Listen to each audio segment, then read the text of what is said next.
میں سچ کہوں تو ماضی میں بھی آپ نے ہی یہ کام کیا ہے. اگر ملک ماضی میں مشکل میں تھا تو یہ پیپلز پارٹی تھی جس نے مشکل سے نکالا. اگر معاشی مشکلات تھے تو یہ پیپلز پارٹی تھی جس نے معاشی مشکلات سے نکالا. اگر خارجہ سطح پہ مشکلات تھے تو یہ پیپلز پارٹی تھی جس نے خارجہ سطح پہ جو بھی مشکلات ہے ان سے نجات دلوائے. اور آگے جا کے بھی آپ کو یہ ذمہ داری اپنانا پڑے گا. اگر امن کا مسئلہ تھا, لا اینڈ آرڈر کا مسئلہ تھا, دہشت گردی اور انتہا پسندی کا آگ تھی, تو صرف اور صرف پاکستان پیپلز پارٹی اس کا بندوبست کر سکتے ہیں. ہم نے تو ماضی میں بھی خدمت کیا ہے, آج بھی خدمت کر رہے ہیں, اور انشاءاللہ تعالی آنے والے کل میں بھی اس ملک کے غریب عوام کے خدمت پاکستان پیپلز پارٹی کے جیالے کریں گے. ہم تو شہید ذوالفقار علی بھٹو کے نظریہ میں یقین رکھتے ہیں. ہم روٹی, کپڑا اور مکان کو اپنا بنیادی نعرہ سمجھ کے چلتے ہیں. اگر بھٹو شہید نے بھی اسی نعرہ پہ عمل کیا تو شہید محترمہ بینظیر بھٹو نے عمل کیا. اگر صدر زرداری نے بینظیر انکم سپورٹ پروگرام کا بنیاد رکھا تو اسی فلسفہ کے مطابق بینظیر انکم سپورٹ پروگرام شروع کیا. اگر بینظیر انکم سپورٹ پروگرام میں اضافہ ہونا ہے تو اسی فلسفہ کے مطابق ہم اضافہ کر سکتے ہیں. جو بھی اگر ہم یہاں سندھ میں جو پیپلز پاورٹی پروگرام ہے جس کے وجہ سے 1 لاکھ سے زیادہ عورتیں بلا سود قرضہ لے کے اپنے کاروبار چلا رہے ہیں, تو وہ بھی قائد عوام شہید ذوالفقار علی بھٹو کی نظریہ کی وجہ سے, روٹی کپڑا مکان کا نعرہ کی وجہ سے ہم یہ کام آگے لے کے چل رہے ہیں. اگر قائد عوام نے ہمیں بیسک ہیلتھ یونٹس دیا اور بی بی شہید نے ہمیں لیڈی ہیلتھ ورکرز کا پروگرام دیا, تو انہی کا سوچ آگے رکھتے ہوئے, روٹی کپڑا اور مکان اور معاشی حالات کا جائزہ لیتے ہوئے ہم نے سندھ بھر میں مفت علاج کے لیے ہاسپٹلز کھڑے کیے ہیں. یہاں سے تھوڑا دور جائیں گے تو گمبٹ پہنچیں گے خیرپور میں. کینسر کا علاج چاہتے ہو تو بالکل مفت. کڈنی اور لیور کا علاج چاہتے ہو تو گمبٹ خیرپور میں آپ کو ملے گا, اور وہ بھی بالکل مفت. جو بھی آپ کا علاج چاہے آپ گمبٹ خیرپور کے ہاسپٹل میں پہنچ کے, تو پاکستان پیپلز پارٹی نے آپ کے لیے بندوبست کیا ہے کہ مفت علاج ملے. اس لیے کہ ہم شہید ذوالفقار علی بھٹو کے روٹی کپڑا اور مکان کا نظریہ پہ یقین رکھتے ہیں. عام آدمی کو, غریب آدمی کو وہی سہولت فراہم کرنا چاہتے ہیں جو امیروں کے لیے اویلیبل ہے. اگر آپ لڑکانہ شہر جائیں گے یا سکھر جائیں گے, سکھر سے ہوتے ہوئے حیدرآباد جائیں گے, حیدرآباد سے ہوتے ہوئے کراچی پہنچیں گے, تو جگہ جگہ آپ کو دل کے علاج کے لیے, دل کے مفت علاج کے لیے پاکستان پیپلز پارٹی کے بنے ہوئے ہاسپٹلز ملیں گے. اس لیے ہم چاہتے ہیں کہ آپ کے لیے یہ ادارے آپ کے گھر کے دروازے کے نزدیک بنے اور وہ بھی مفت علاج دلوائے, تاکہ اگر آپ غریب ہو اور آپ امیر ہو اس سے کوئی نہیں فرق پڑتا. ہم آپ کا اگر دل کا کوئی بھی مرض ہے, کوئی بھی مسئلہ ہے, اس کا مفت علاج کروا سکتے ہیں. ویسے ہم تو یہ فلسفہ جگہ جگہ لگاتے ہیں. آپ نے دیکھا ہوگا کہ یہ بڑا فیشن تھا پورا پاکستان میں کہ میٹرو ہم نے بہت خرچ کرنا ہے اور مہنگا ترین ہم نے ایک ہی سڑک پہ, فیشن بن گیا تو یہاں بھی شروع. مگر جو ہمارا نظریہ کے مطابق کام ہو رہا ہے آپ کا ٹرانسپورٹ ڈپارٹمنٹ میں, اس کا احساس کرتے ہوئے کہ مہنگائی ہے, کہ پیٹرول کی قیمتیں، ڈیزل کی قیمتیں آسمان کو چھو رہی ہے، کہ عوام تکلیف میں ہے، اس کا احساس کرتے ہوئے سی ایم سندھ مراد علی شاہ صاحب نے اور ان کی جو ٹرانسپورٹ کی ٹیم ہے، اویس شاہ اور شرجیل محمد صاحب نے مل کے کام کیا اور ایسے ٹرانسپورٹ کا نظام فراہم کیا جو کہ نہ صرف کراچی کے لیے ہو مگر اسی وقت لڑکانوں میں بھی شروع ہوگا، اور انشاءاللہ تعالی یہ نظام پورا صوبہ میں پھیلے گا، موقع ملا تو پورا ملک میں پھیلے گا۔ اور کیا نظام ہے، بڑا آسان کام ہے۔ ہم بڑے بڑے برجز بنانے کے ساتھ وہ بسز کھڑا اس پہ تو نہیں کرتے ہیں، ہم ماڈرن بسز لے کر آ کے اس میں ایئر کنڈیشننگ ہو، اس میں وائی فائی ہو، اس میں دنیا کے سارے کے سارے سہولت ہو، اور وہ نارمل روٹ پہ چلے تاکہ عام آدمی اس کا فائدہ لے سکے، گھر پہنچ سکے، مزدوری پہ پہنچ سکے، اور خاص طور پہ جو اس کا پرائس ہو وہ 50 روپیز کا ہو، 50 روپیز سے زیادہ نہ ہو، جتنا بھی اسی بس میں سفر کرنا چاہے تو اسی 50 روپیز کے اندر ہی اندر کر سکتے ہیں۔ یہ ہوتا ہے، یہ فرق ہوتا ہے کہ جب آپ قائد عوام کا روٹی کپڑا اور مکان کا نعرہ پہ یقین رکھتے ہیں تو چاہے آپ بے نظیر انکم سپورٹ کر رہے ہو، چاہے آپ اپنا ہاسپٹلز بنا رہے ہو، یہاں تک جب آپ اپنا بس کا نظام کھڑا کر رہے ہو تو آپ ضرور اس میں یہ شامل کرتے ہیں، ضرور اس کے مطابق سوچتے ہیں کہ کیا عام آدمی اس کا استعمال کر سکتا ہے، کیا عام آدمی کو اس کا فائدہ ہو سکتا ہے، اور اگر وہ کرائٹیریا میٹ ہو جاتا ہے پھر ہم وہ کام کر کے دکھاتا ہے۔ ویسے تو بہت کچھ ہے آپ کو سنانے کے لیے کہ کیا کیا کامیابیاں ہیں، بہت کچھ کیا بھی ہے، بہت کچھ حاصل بھی کر چکے ہیں، مگر بہت کچھ باقی کرنا بھی ہے۔ مل کے انشاءاللہ تعالی جو کام رہتا ہے ہم نے وہ مکمل کرنا ہے۔ جان لو، جیسے میں نے پہلے بھی کہا تھا، جان لو کہ ملک اگر مشکل میں ہے تو پیپلز پارٹی کے جیالے بچا سکتے ہیں، اور میں نے کسی کو نہیں دیکھا ہے جس میں وہ صلاحیت ہے، جس میں وہ طاقت ہے، جس میں وہ ویژن ہے۔ اگر غریب کو حق دلوانا ہے، کسان کو، مزدور کو، محنت کش کو، سفید پوش کو، چھوٹا تاجر کو، ہر کسی کو، تو ایک ہی جماعت ہے جس نے تاریخ میں یہ کام کیا ہے اور مستقبل میں بھی کرے گی، وہ پاکستان پیپلز پارٹی۔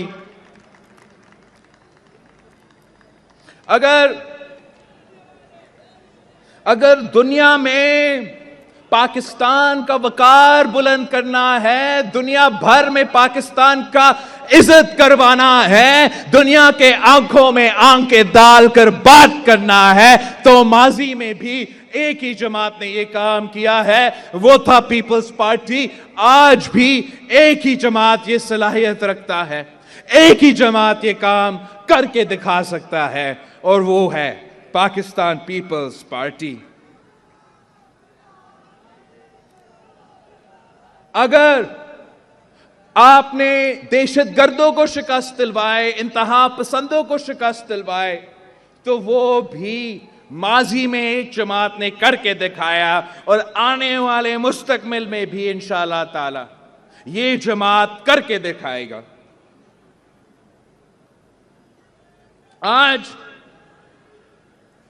آج پاکستان کہاں کھڑا ہے؟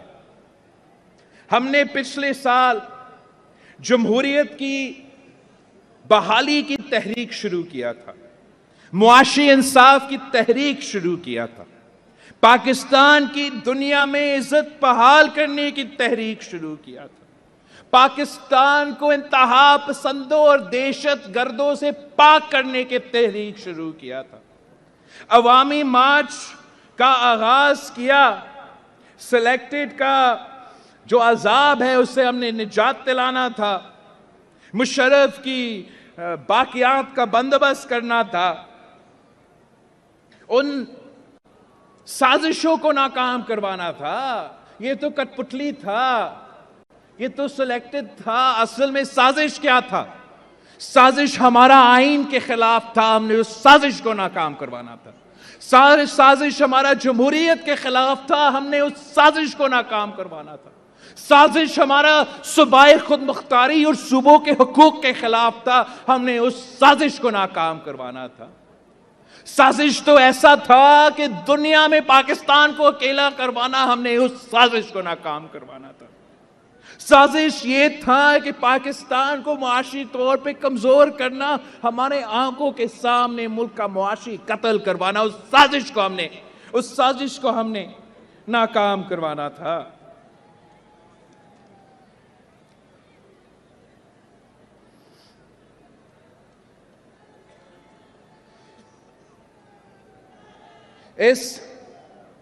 ان کے سلیکٹڈ کے ناکامی کی وجہ سے، نالائکی کی وجہ سے پاکستان دنیا میں اکیلا ہوتا جا رہا تھا. پاکستان کا جو سٹیٹس ہے، جو پوزیشن ہے، جو مقام ہے، وہ ہمیں نہیں مل رہا تھا. پاکستان کو انتہا پسندی اور دہشت گردی سے جوڑا جا رہا تھا. ہم اپنے سفیر کم اور انتہا پسند اور دہشت گردوں کا سفیر بن چکے تھے.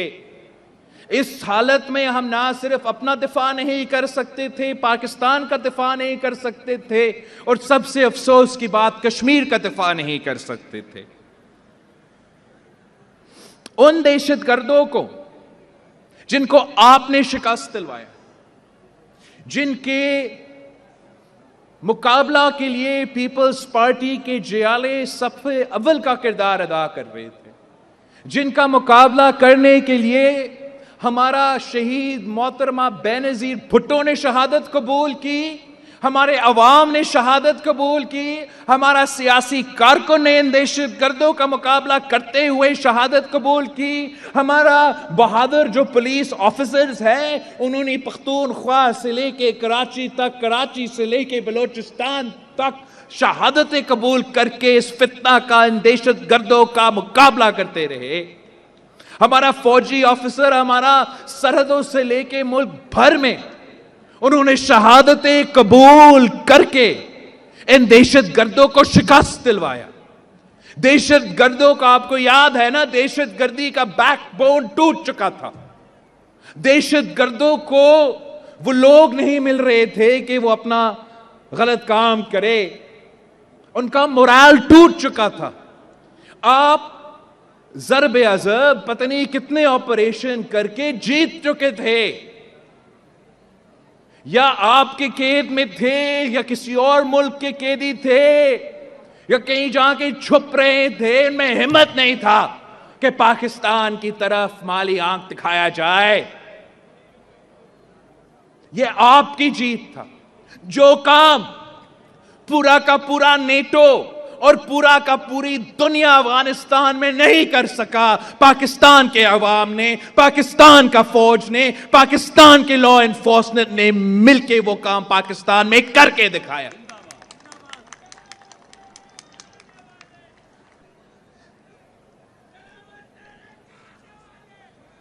ان دہشت گردوں کا مقابلہ تو ہمارے ٹیچرز نے اسکول میں بیٹھ کے کیا اور وہاں بھی شہادتیں قبول کی. اے پی ایس کے بچوں نے ان کا مقابلہ کر کے شہادت قبول کی. تو آج ہم شہید بی بی کے یوم شہادت میں کرا کر کے سوال پوچھتے ہیں کہ کس نے اس کھلاڑی کو، اس سلیکٹڈ کو، اس ناجائز نالائق کو یہ اجازت دی کہ ان دہشت گردوں اور انتہا پسندوں کے سامنے گھٹنے ٹیکے؟ کس نے ان کو اجازت دی کہ وہ ان کو پیر پکڑ کے مذاکرات شروع کی؟ کس نے صدر پاکستان کو کہا؟ کس نے عمران کو یہ اجازت دی؟ یہ برداشت ہم نے کیسے کیا کہ آپ سے پوچھے بغیر، پاکستان کے عوام سے پوچھے بغیر، دہشت گردوں کے متاثرین سے، وکٹم سے پوچھے بغیر، کس نے